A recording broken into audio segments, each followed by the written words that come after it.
ক্ষমতাচ্যুত president Bashar আল আসাদের পতনের পর সৃষ্ট পরিস্থিতি দেশ জুড়ে এক নতুন অধ্যায়ের সূচনা করেছে। আন্তর্জাতিক প্রাঙ্গণে দেশটির পুনর্গঠন ও ভবিষ্যৎ নিয়ে চলছে নানা আলোচনা। বিদ্রোহী গোষ্ঠী হায়াত তাহরির আল শাম বা HTS এর সঙ্গে যুক্তরাষ্ট্র সরাসরি যোগাযোগ করেছে বলে নিশ্চিত করেছেন মার্কিন পররাষ্ট্রমন্ত্রী অ্যান্টনি ব্লিংকেন।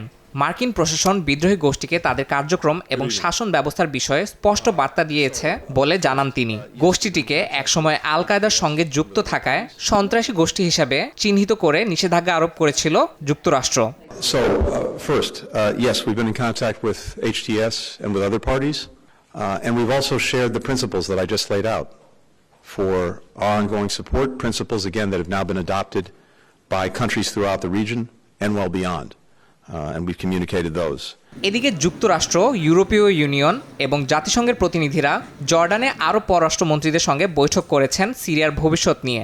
এতে উপস্থিত আরব পররাষ্ট্রমন্ত্রীরা সিরিয়ার অভ্যন্তরীণ পরিস্থিতি এবং নতুন প্রশাসনের দৃষ্টিভঙ্গি নিয়ে আলোচনা করেন। তাদের লক্ষ্য দেশটিতে একটি ঐক্যবদ্ধ এবং প্রতিনিধিত্বমূলক সরকার গঠন করা।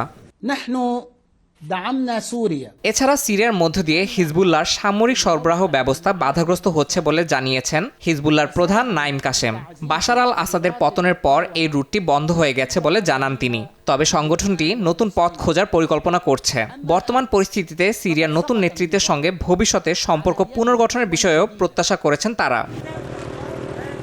দামেস্কে নতুন প্রশাসন দেশ পুনর্গঠনের লক্ষ্য নির্ধারণ করেছে। সংঘর্ষ শেষে একটি ঐক্যবদ্ধ সিরিয়া গঠন করার আশা প্রকাশ করা হয়েছে। এদিকে প্রায় 12 বছর পর দামেস্কে তুরস্কের দূতাবাস কার্যক্রম শুরু করেছে। 2011 সালে শান্তিপূর্ণ বিক্ষোভকারীদের উপর সরকারের সহিংসতার জেরে দূতাবাসটি তার কার্যক্রম বন্ধ করে দেয়।